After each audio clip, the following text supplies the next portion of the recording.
I never thought my life would change because of a favor. It started with a text from Nate, my best friend since college. Nate, hey, can you do me a huge favor? My dad needs help with some stuff at home. I stared at the message for a second, frowning. Nate wasn't the type to ask for help unless it was serious. Me, sure, man. What does he need? Nate, just some repairs, moving stuff around. He won't ask himself, but he needs a hand. I didn't think much of it. I owed Nate plenty. He'd been there through my worst breakups, my existential crises at 2 a.m., and that one time I got food poisoning after eating suspicious sushi. Helping his dad? Easy. The next evening, I pulled up to the address Nate sent me, shutting off my car as I took in the house. It was bigger than I expected, a little worn at the edges, but still standing tall. The porch light flickered slightly, casting long shadows over the cracked pavement. I hesitated before knocking. I'd met Mr. Caldwell a handful of times over the years, always in passing. He was quiet, serious, the kind of man who carried himself with a quiet weight. Tall, broad-shouldered, always a little distant. I never really got to know him. I knocked twice, stuffing my hands into my jacket pockets as I waited. The door swung open a moment later, and suddenly I forgot how to breathe. Nate's dad stood in the doorway, but he wasn't the man I remembered. The years had been kind to him in some ways. His frame was still strong, his jawline sharp, but there was something different about him now. Something tired. His blue eyes, piercing and unreadable, held a weight I couldn't place. Dark stubble shadowed his jaw, and the sleeves of his Henley were pushed up, revealing forearms that looked like they'd known hard work. Hey, I managed clearing my throat. Nate sent me. His gaze flickered, then softened just a little. Right. Come in. His voice was deep, a little rough, like he didn't use it much. I stepped inside, the warmth of the house a stark contrast to the cool evening air. It smelled like cedar and something faintly familiar, cologne, maybe, something understated but distinct. Sorry for the short notice, he said, shutting the door behind me. Nate said you were handy. I try, I said, shrugging. What do you need help with? He exhaled, rubbing the back of his neck. A few things. He hesitated, like he wasn't used to asking for help. Come on, I'll show you. I followed him down the hall, my pulse unsteady for reasons I couldn't quite explain. Something told me this wasn't going to be just a favor, and I had no idea what I was walking into. I followed Mr. Caldwell down the hall, my footsteps barely making a sound against the hardwood floor. The house felt lived in, but quiet. Like it had once been full of life, but it settled into something lonelier. I was trying to move some furniture, he said, leading me into the living room. Didn't go well. I glanced around. A heavy wooden bookshelf leaned awkwardly against the wall, half emptied, a couple of books scattered on the floor. A coffee table had been pushed aside, and a toolbox sat open on the couch. Yeah, I can see how this might be a two-person job, I said, try for lightness. He exhaled, a huff of something close to amusement. You offering, we're just here to judge? That shouldn't have made my stomach flip. I crouched down, picking up a book and placing it back on the shelf. Just observing. But yeah, I'll help. He nodded, then moved to the other side of the shelf. On 3, we braced ourselves against the heavy wood. I counted down, and we lifted, muscles straining as we adjusted its position. The moment it was upright, I stumbled back a step, and my foot caught on one of the books on the floor. I tipped backward, cursing under my breath, until strong hands caught my arms. For a second, I didn't move. Neither did he. My pulse pounded in my ears as I looked up, too close now, close enough to notice the faint lines at the corners of his eyes, the way his stubble caught the light, the sharp intensity in his gaze. His hands were warm, steady, holding me just tight enough to keep me from falling. You good? He asked, his voice lower now, quieter. I swallowed hard, nodding. Yeah, I'm good. He let go, his touch lingering for half a second longer than necessary. I took a step back, trying to ignore the heat that crept up my neck. What the hell was that? Mr. Caldwell turned away first, clearing his throat as he picked up another book from the floor. You all right with getting the rest of these back on the shelf?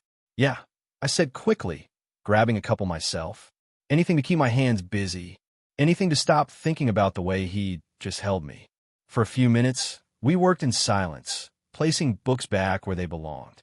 It should have been easy, simple, but I was too aware of every small movement, of him reaching past me, of the way his fingers brushed mine when we both reached for the same book. I had no reason to be flustered. None. But I was. He picked up a book and hesitated, glancing at the cover before handing it to me. Didn't peg you as someone who'd read poetry. I frowned, looking down. The cover was familiar.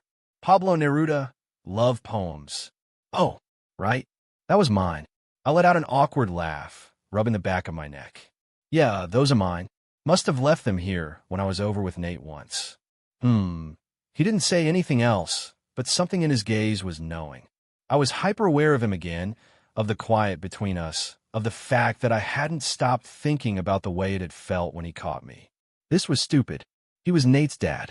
And yet, as I stacked the last book, I found myself stealing a glance at him. He was already looking at me. I told myself it was nothing. That moment when he caught me? Just reflexes. The way he looked at me? Probably just in my head. And yet, when I left his house that night, I kept replaying it. The way his hands had steadied me. The warmth of his touch. The way his gaze lingered, like he saw something in me I wasn't sure I wanted to acknowledge. I should have let it go. But then he texted, "Mr. Caldwell, hey, thanks for the help. If you're free this weekend, I could use another set of hands." I stared at the message longer than I should have before replying. Me, yes, sure. What time? I didn't ask myself why I agreed so quickly. Saturday rolled around, and when I pulled up in front of his house, I told myself this was just a favor. Nothing more.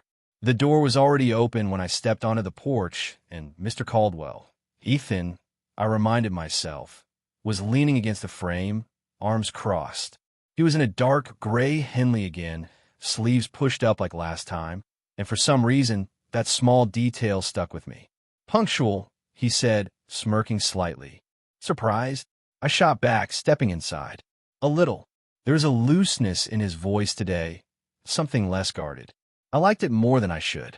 "Come on," he said, tilting his head toward the kitchen.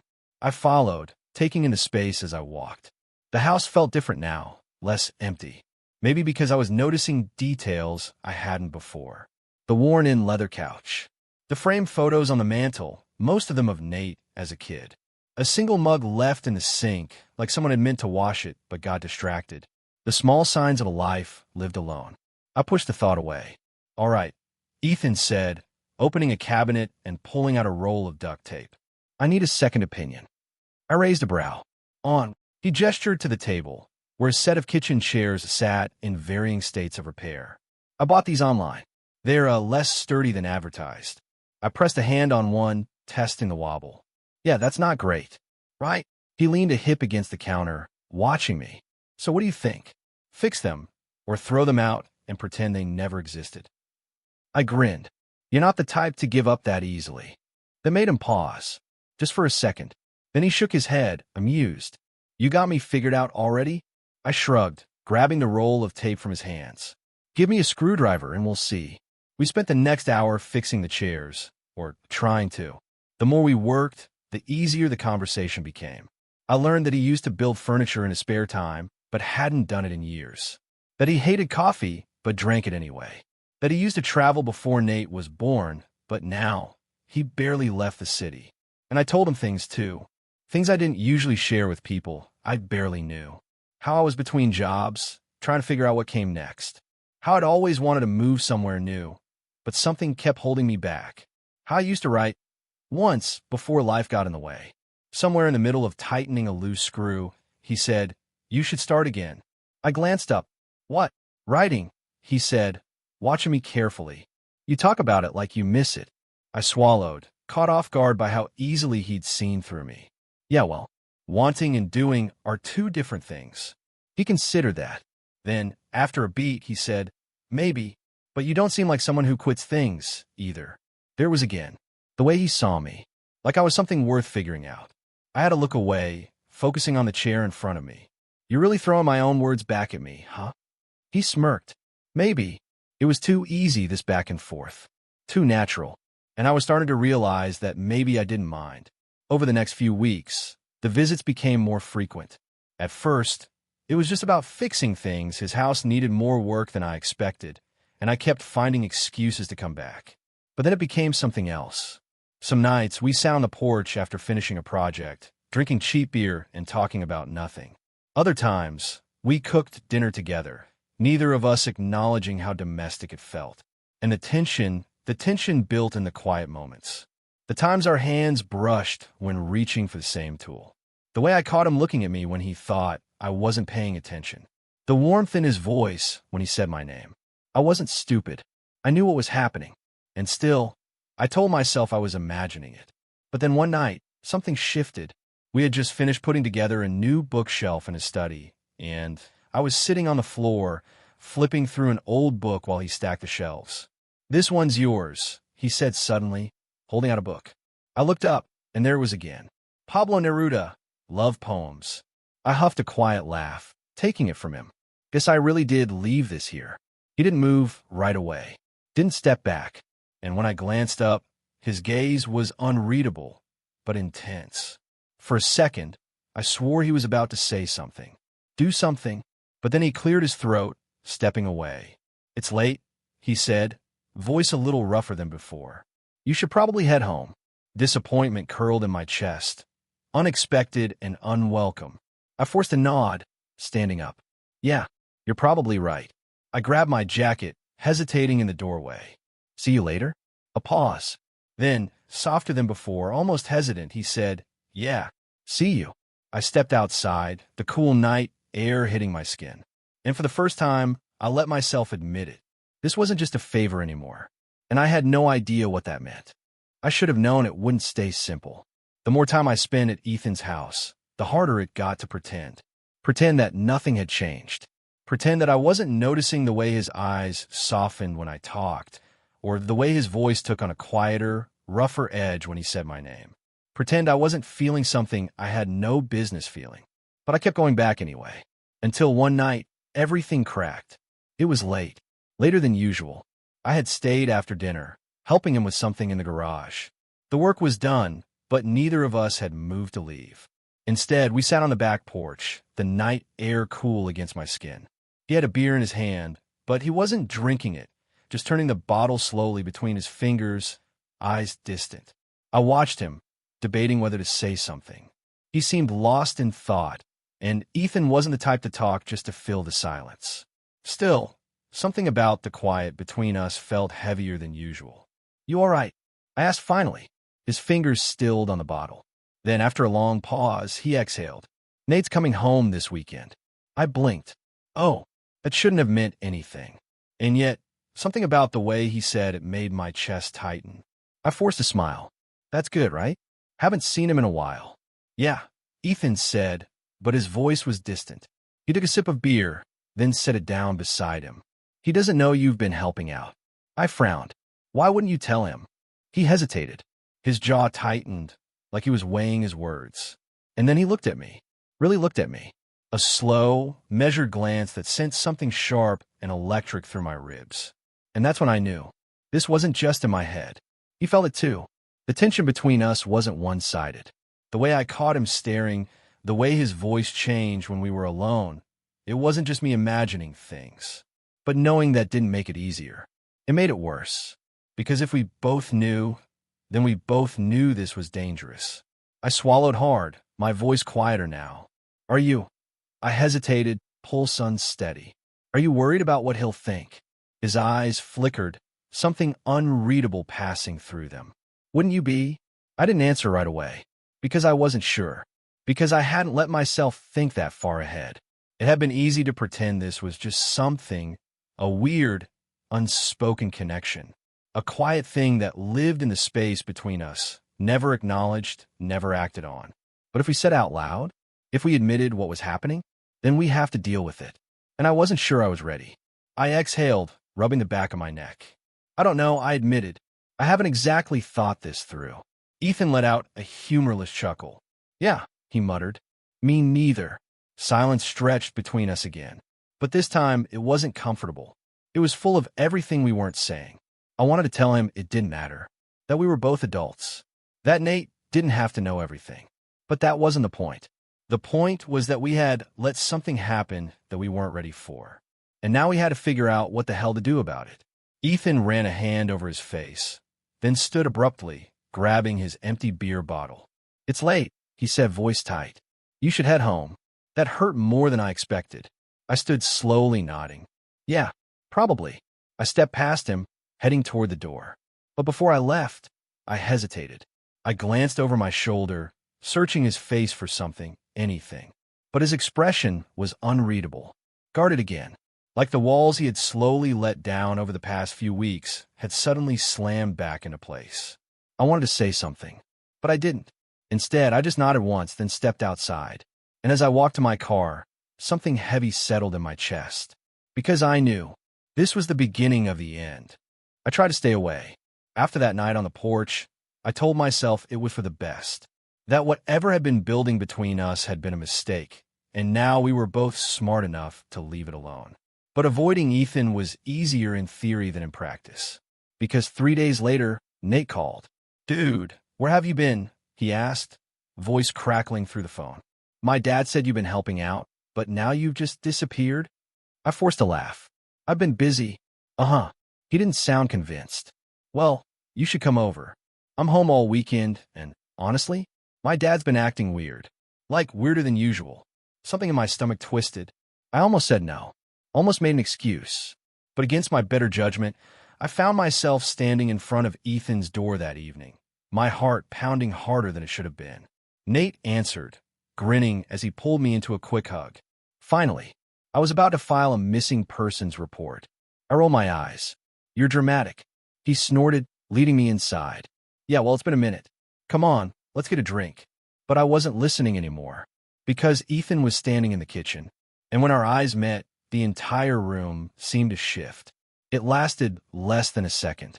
Just a flicker of recognition, a tightening of his jaw. But that was all it took to send a rush of heat through my chest.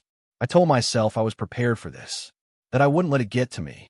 But suddenly, all I could think about was that last night. The way he had looked at me, the way he had shut me out, and the way it had hurt. He looked away first, setting his glass down with more force than necessary. "I need to grab something from the garage." His voice was steady, controlled. Too controlled. Nate didn't seem to notice. He just plopped down on the couch, stretching. "You good with whiskey?" "That's all we've got." Yeah," I mumbled, distracted, because Ethan was already gone, and I had no idea what that meant. I lasted 10 minutes before following him outside. He was standing by his workbench, hands braced against the wood, staring at nothing. He didn't turn when I stepped in. "Didn't think you'd come," he said after a beat. I swallowed. "Neither did I." Silence. Then, slowly he turned. His gaze was unreadable, but there was something tense in his posture. Something uneasy. "I meant what I said the other night," he murmured. My throat went dry. "Yeah." He exhaled sharply, shaking his head. "This isn't." He cut himself off, running a hand through his hair. "Look, you're—" "Don't." My voice came out rougher than I intended. He frowned. "Don't what?" I took a step closer. "Don't say I'm too young, or that it's complicated, or that it shouldn't have happened. I know all of that." He held my gaze, something flickering behind his eyes. For a moment, neither of us moved. Then, so quietly I barely heard it, he said, "Then why are you here?" I swallowed hard, because I don't know how not to be. The words just slipped out. I hadn't planned them, hadn't thought them through. But the moment they left my mouth, I knew they were true. Ethan's breath hitched, just barely. Then suddenly, he was stepping forward, and I didn't stop him. Didn't stop myself when I moved too, closing the space between us until I could feel his body heat, until his hand brushed my arm, hesitant, uncertain, until the only thing left between us was the choice we hadn't let ourselves make. "This is a bad idea," he murmured, his fingers ghosting over my wrist. "Yeah." My voice was barely a whisper. He swallowed. I didn't let him finish. Because whatever excuse he was about to make, whatever reason he was about to give for why this couldn't happen, I didn't want to hear it. So instead, I did the only thing that made sense. I kissed him, and for one perfect, dizzying second, he kissed me back. His fingers tightened on my arm, his other hand coming up to my waist, pulling me closer. His lips were warm, rough with hesitation but desperate, like he had been holding back for too long and finally couldn't anymore. And God, I didn't realize how much I had needed this. But then, he pulled away. Breathing hard, he took a step back, his expression torn. He shook his head, rubbing a hand over his face. Shit. Panic clenched in my chest. Not because I regretted it, but because I could see it in his face. He was about to push me away again. I took a step forward. Ethan. No, his voice was firm. Final. My stomach twisted. What do you mean, no? I mean this. He gestured between us, jaw tight. It can't happen. I inhaled sharply. But it already did. I know. His voice cracked slightly, and for the first time, I saw the battle in his eyes. The part of him that wanted this. That wanted me. But then, so quietly it nearly broke me, he whispered, and that's the problem. I stood there, my heart pounding, waiting for him to take it back. He didn't. Instead, he just turned away. And this time, when he walked back inside, he didn't look back. I should have walked away. After that night, after the way Ethan had looked at me, like he wanted me and hated himself for it, I should have taken the hint. But some things aren't that simple. And love? Love never is. I stayed away for a week. 7 days of trying to pretend I was fine. 7 days of avoiding Nate's texts, avoiding the places where I might see Ethan. 7 days of trying not to wonder if he missed me too. And then, on the 8th day, he showed up at my door. I stared at him, caught between shock and something dangerously close to hope. He looked exhausted, like he hadn't slept much. His hair was messier than usual, his jaw rough with stubble. And his eyes, God, his eyes. I can't do this, he said, voice hoarse. I swallowed hard, forcing myself to nod. Okay. But he shook his head. No, that's not what I mean. I frowned. Then what do you mean? He exhaled sharply, dragging a hand through his hair. I mean, I can't not do this. I've tried. I told myself it was wrong, that it wouldn't work, that I was too old or you were too young, or he cut himself off, jaw tightening. But none of that changes the fact that He hesitated, like the words were caught in his throat. And I realized he was scared, not of me, not of what we could be, but of what it meant to want it. I stepped closer, my heart hammering. Say it. His breath hitched. For a long moment, he just looked at me. Then, finally, in a voice barely above a whisper, I want you. The words crashed over me like a wave. And this time, when I kissed him, he didn't pull away. It wasn't easy after that.